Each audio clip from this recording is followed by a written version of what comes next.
नमस्कार दोस्तों।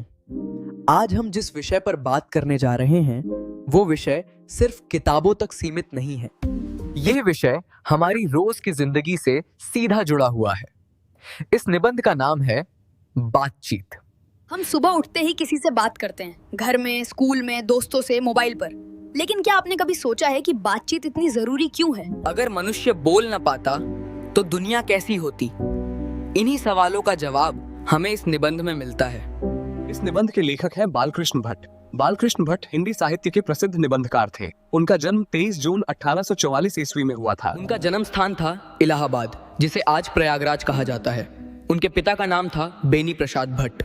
वे एक व्यापारी थे। बालकृष्ण भट्ट जी के जीवन में उनकी माँ का बहुत बड़ा योगदान था। पढ़ाई के प्रति जो लगाव उनके मन में आया वो उनकी माँ की वजह से आया। उनकी माता का नाम था पार्वती देवी। बालकृष्ण भट्ट जी ने शुरुआत में संस्कृत भाषा पढ़ी। उन्हें शास्त्रों और ग्रंथों में गहरी रुचि थी। साल 1867 ईस्वी में उन्होंने प्रयागराज के मिशन स्कूल में प्रवेश परीक्षा दी। इसके बाद 1859 ईस्वी से उन्होंने शिक्षक के रूप में पढ़ाना शुरू किया। लेकिन उनका स्वभाव थोड़ा उग्र था। छोटी छोटी बातों पर उन्हें गुस्सा आ जाता था।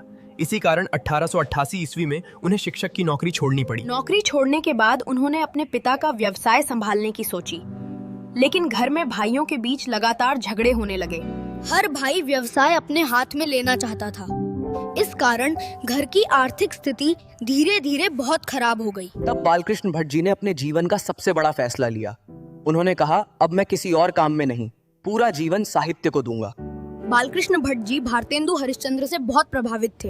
उनसे प्रेरणा लेकर 1877 ईस्वी में उन्होंने हिंदी प्रदीप नाम की एक मासिक पत्रिका शुरू की। ये समय आसान नहीं था, न पैसे थे, न साधन थे, न सहयोग। फिर भी उन्होंने इस पत्रिका को लगातार 33 वर्षों तक चलाया। उन्होंने करीब 1000 निबंध लिखे। उनके निबंध सामाजिक जीवन, मानव स्वभाव और व्यवहार पर आधारित थे। अब हम आते हैं निबंध के असली विषय पर। बातचीत एक निबंध है। निबंध का अर्थ है किसी विषय पर विस्तार से अपने विचार रखना।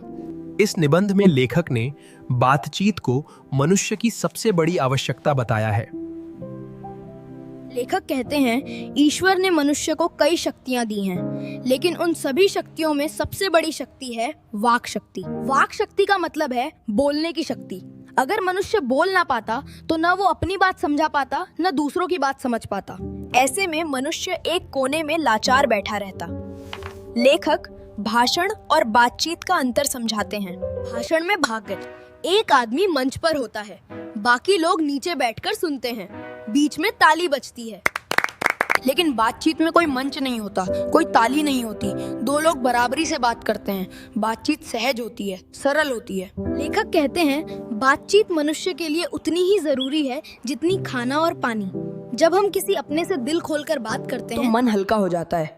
कई बार लोग सालों तक एक दूसरे से बात नहीं करते, लेकिन एक सही बातचीत सालों की दूरी मिटा देती है। लेखक एक उदाहरण देते हैं रॉबिन्सन क्रूसो का। वो लगभग 16 वर्षों तक अकेला रहा। वो जानवरों के साथ जीवन बिताता था। जब उसे किसी इंसान की आवाज सुनाई दी तो उसे ऐसा लगा जैसे उसे नया जन्म मिल गया हो। लेखक कहते हैं, असली बातचीत सिर्फ दो व्यक्तियों के बीच होती है।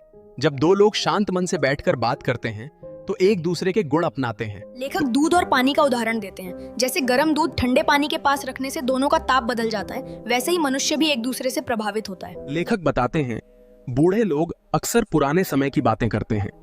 बूढ़ी महिलाएं घर परिवार की शिकायत करती हैं।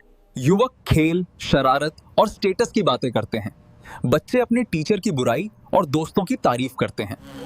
लेखक कहते हैं, यूरोप के लोगों में बातचीत की कला होती है। वे इतनी मीठी भाषा में बात करते हैं कि सामने वाला न नाराज होता है और काम भी हो जाता है। लेखक कहते हैं, हर बार दूसरों से बात करने से सुकून नहीं मिलता, इसलिए कभी कभी अपने मन से बात करनी चाहिए। ये बातचीत सबसे सच्ची होती है। अंत में लेखक कहते हैं, हमें अपनी वाणी पर नियंत्रण रखना चाहिए, क्योंकि कड़वे शब्द दुश्मनी बढ़ाते हैं, मीठे शब्द रिश्ते बनाते हैं। पूरे निबंध से हमें ये सीख मिलती है, बातचीत जीवन का आधार है। सही बातचीत जीवन सुधारती है, गलत बातचीत जीवन बिगाड़ देती है। अगर आपको ये वीडियो पसंद आया हो तो लाइक जरूर करें। ऐसी ही आसान हिंदी में पूरे चैप्टर समझने के लिए सब्सक्राइब जरूर करें। धन्यवाद।